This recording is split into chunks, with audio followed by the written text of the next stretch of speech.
He bound his fine sandals under his shining feet, and slung from his shoulders his sword with its silver rivets. And he took up the spectre of his fathers, imperishable for all time, and with this in his hands he went down to the ships of the bronze-clad Achaeans.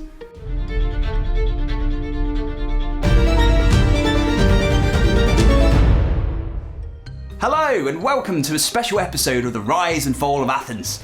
I'm your host, Christian Gilliam. The most prominent anthropological moment in Greece prior to the Bronze Age is known as the Neolithic Revolution. The revolution is of the same order of importance as the urban revolution in the 4th millennium BC and the Industrial Revolution of the 18th century. It marks a critical stage in human evolution, a profound change in the way of living that secured the expansion of our species and laid the foundations of Greece for many, many years to come, arguably to this day. The reasons for this sudden change remain a mystery, with numerous plausible theories circulating the scene. What we do know is that the number of farming villages and Neolithic sites in Greece increases rapidly from around 7000 BC to 3000 BC. Indeed, many sites appear in Attica from around 5000 BC onwards, bearing in mind, of course, that Attica is the region in which we find Athens. Now, being settled meant, of course, more leisure and so creative time. By the time of the early Helladic period, a dating system used in art history covering the time between 3200 to 2600 BC, we find tools made not of stone, but of copper, and soon after that, bronze. Yes, that's right folks, the Bronze Age is upon us. The humans that have occupied Greece up to this point are not Greek per se, they are pre-Greek. Well, at least that's what the academics say. It's a complicated term, it comes with lots of nuances and controversy, but the idea is that the definition of Greek should be, strictly speaking, linguistic, and after that, cultural. In other words, Greek refers to a group of people that speak a shared language and relatedly have a shared culture. Now, by that definition, the first Greeks we can be sure of were the Mycenaeans, often called the Mycenaeans. The Mycenaeans are named after one of the most prominent palace kingdoms of the late Bronze Age, Mycenae, again, Mycenae is an alternative, which is located in Argolis. They were not known to the classical Athenians of the 5th century BC as Mycenaeans, however. They were more commonly known as Homer's Greeks, the Achaeans and Danans, from a semi-mythical and legendary age of heroes, heroic feats, of definitive duels, bricking gods, the mass destruction of cities like Troy, heroic voyages such as that of the Argo, the tragedy of Oedipus, the expedition of the Seven against Thebes. Oh, the list goes on. But we need not rely solely on myth to know this past, because we have archaeology. To us, the heroic age of Homer's poems covers the Middle to Late Bronze Age. It is certainly an age of weaponized violence, strict competition, warrior culture, basically all the things that Homer portrays and suggests. Now, we know a fair bit about the Mycenaeans, certainly more than the Neolithic farmers that precede them and their cyclidic descendants, those that occupy the Aegean and its islands in the early Bronze Age, prior to the dominance of Minoan Crete in the Middle Bronze Age. Don't worry if that sounds all confusing right now, we're going to break this down and cover all these different civilizations. But right now our focus is primarily on the Late Bronze Age, that is, the Mycenaeans. We know more about the Mycenaeans because they were a literate people. Now, it's thanks to the remains of the early Greek writing system, the Mycenaean writing system, known to us as Linear B and found in the main sites of Late Bronze Age Greece such as Pylos. It's because of that we know that the Mycenaeans spoke Greek. Well, a Proto-Greek, an early version, but Greek nonetheless. So we call the Mycenaeans the first Greeks because of Linear B. That Linear B demonstrates Proto-Greek was discovered by a man called Michael Ventris in 1950. He wasn't an academic though, he was an English architect with a hobbyist's interest in codes. The enigma presented by the 3,000 script tablets discovered by British archaeologist Arthur Evans intrigued him, as it did many people. What did the script mean? What was it saying? How could it be deciphered? Could it be deciphered? His discovery startled the academic world. It was thought that Linear B, like Linear A before it, referred to some unknown, possibly non-Indo-European language. But Ventris found that the writings on the Linear B tablets, though similar to Linear A, could be deciphered, and when it was deciphered, it read as Proto-Greek, a distinctly Indo-European language. Now, You might be asking, why are they called Linear A, these tablets, and Linear B, respectively? And what is their relation to each other? Linear B is a syllabic system for writing. Syllabic. It means syllables, right? The symbols used are there to signify sounds of syllables of a word. When put together, the syllables create whole words. The reason it is called linear is because it is composed of linear shapes, curves, and straight lines. Linear B is so called because it is based on the linear form of writing Arthur Evans finds in Knossos. That's a palace city in modern-day Crete. And he called this script Linear A. Linear A because it's the first of linear writing to be found. Linear A, used in the first half of the 2nd millennium BC, is an evolved form of Egyptian hieroglyphics, or at least that's the common understanding. You see, it was pictographic, which means it uses pictures to symbolise things. We must remember that the Minoans were seafaring like their Neolithic ancestors and had long-lasting contact and trade with Egypt, so it stands to reason that they would take, borrow and adapt this pictorial form of expression and writing and turn it into something a bit more abstract, something centered on linear shapes and patterns. Thanks to these tablets, we know that it is from the Minoans the first Greek speakers learn how to write. That's right, the Mycenaean Greeks, the first Greek speakers on the scene that we can be aware of, they learned to write from the Minoans, and they learned to write from the Egyptians. The Mycenaeans weren't a holistic bunch. They established several competing palace kingdoms.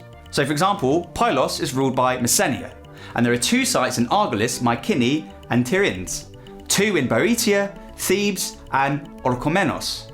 There was division and rivalry. It seems that toward the end of the Bronze Age, all the kingdoms were overshadowed by Mycenae. It became top dog, number 1, Billy Big Bollocks. It was even once thought, mostly by some rather romantic pioneers of modern archaeology, they thought that this was the kingdom of the great king of all kings, Agamemnon. That's the king from Homer's Iliad. He's the one who gets into some beef with Achilles, the mighty warrior with the weirdly vulnerable heel. An echo of reality can be heard in the myth. There was a regional hegemony over smaller kingdoms. Now you see, a golden mask found on the site of Mycenae is to this day called Agamemnon's mask. It probably did belong to a Mycenaean king, but who he was exactly, we don't really know. He must have been very important though, given his face was covered with a gold mask. But the evidence shows it was made a few hundred years before the events of Homer's Iliad are said to have taken place. So, as well as the fact that Agamemnon may not have been real, even if he was, it's unlikely that this is his mask. So prominent are the Mycenaeans from the city kingdom of Mycenae that their name would serve as a modern shorthand for the early Greeks, hence the term Mycenaean Greeks. So that's what I now mean by Mycenaean, the whole bunch of them, not just, the Bronze Age, late Bronze Age lot from Mycenae, all of them. Now these Mycenaean Greeks brought with them a number of other significant innovations. In architecture, they made use of a round or curved building or buildings that look like beehives, and they're known to themselves and to later Greeks as a tholos, which interestingly comes from a Luvian loanword. I'll come back to that in a minute. We also find with the Mycenaeans a new kind of pottery, of grey fabric, sharply angled and made on a potter's wheel. The region also gets its first horses for riding, not that there are many planes for their use. And the Mycenaeans would introduce the blueprint of beliefs that would come to constitute the divine conglomerate of the classical period. The conglomerate, say that properly, refers to what came to be a canonical collection of stories and beliefs centered on the gods of Mount Olympus, where Zeus, the mightiest god, and so the Lord of gods and men, resides. Alas, I'm not Zeus. All these cultural features, as well as the language, portray a distinctly Indo-European subset of humans, or I should say modern humans, probably related to the Indo-Europeans that had taken the so-called Near East in the 3rd millennium BC, such as the Hittite Empire. Which means that eventually, after a few waves of migration from the Near East, there came waves of Indo-European speaking people from the same direction and related to the Indo-European Mycenaeans, probably by some common ancestral source. This is probably how a variant of Luvian, which comes from the Levant, is introduced to the area, and it enables the two languages and people to merge to some extent anyway, insofar as the Mycenaeans have an Indo-European language, and so do the Hittites. They come together and they form very nicely. What is that? We know that the Hittites and the Mycenaeans were in constant communication and confrontation. We have written evidence of a Hittite trade embargo, for example, maybe even the first of its kind. And this embargo is against Mycenae. Whoops. The archaeological evidence suggests it lasted for a pretty long time. Now, an embargo, though kind of novel for that time, can't really surprise us. The Mycenaean Greeks of the late Bronze Age were, well, let's just face it, aggressive. Well, aggressive when compared to the pre-Greek farmers, the Cycladic peoples, and the Minoans. The latter is the site of the Palace of Knossos, which I mentioned earlier, and is famously unwalled and develops before it is taken over by the Mycenaeans. Only a people in a palace of peace and confidence in that peace would live without the protection of high walls. A controversial interpretation pushed by only a handful of scholars is that the pre-Greeks and Minoans were egalitarian, peaceful, and matrifocal, which simply means focused on women as mothers rather than women as rulers. It is supposed that by 1500 BC, the aggressive Indo-Europeans, soon to be our Mycenaean Greeks, dominate the scene, or at least their warrior-like culture does. They are held responsible for destroying egalitarian values and replacing them with a strictly patrifocal and highly patriarchal society. The Olympic goddesses, like Athena and Hera, are said to be adaptations of the pre-Greek deities, those that we see in the Mesolithic and Cycladic figurines, though made subservient by the Mycenaeans to the father figure, the god of all gods, the very Indo-European Zeus. Now, opponents to this interpretation of an Indo-European takeover point to the fact that there is little evidence of the levels of migration required to subvert an entire egalitarian culture, and we can point to the fact that there was an Indo-European influence in Greece prior to the so-called Bronze Age invasion. It goes back to those waves of migrants from the Near East. You see, the waves of migrants from the Near East would have started as a non-Indo-European group, and they ended up slowly being Indo-Europeanized, if you like. That's how the East ends up with the Luvian language before the Mycenaeans, and through there, from, the Levant, it makes its way to Greece, again prior to the Mycenaeans, who allegedly come in through the Balkans. The changeover, most importantly, is gradual. It's not sudden or rapid, and so to call it an invasion is incredibly misleading. And where there was a difference between the locals and the new arrivals, they were likely overridden by their similarly patriarchal but maybe not patrifocal cultures, which made for some ease in the blending of peoples and values. So in other words, one culture was centered on women as mothers, the other on fathers as mothers, but both were hierarchical and men were still at the top of that hierarchy.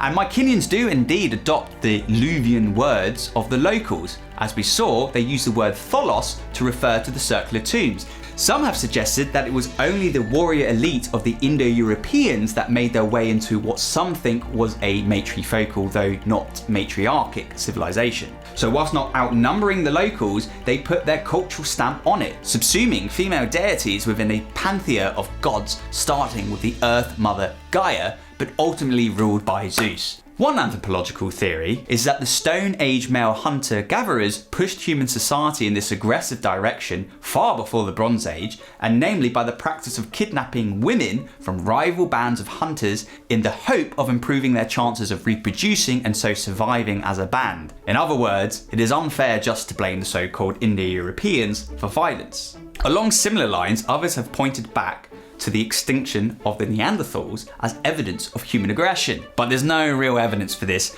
only speculation. Other anthropologists, my god, so many theories, but others like David Grieber argue that there is no fundamental essence to humanity, that humanity has shown a great degree of variation across space and time, sometimes aggressive, other times cooperative, sometimes matrifocal, sometimes patrifocal. To try and find a fundamental essence is not really helpful and misses the mark. Rather, we need to understand the conditions that give rise to certain cultural traits and what systems of ideology and discourses serve to normalize and standardize these traits, and often ideology and discourses that give a false appearance of universality and permanence to the visible reality, to the specific conditions of time and space.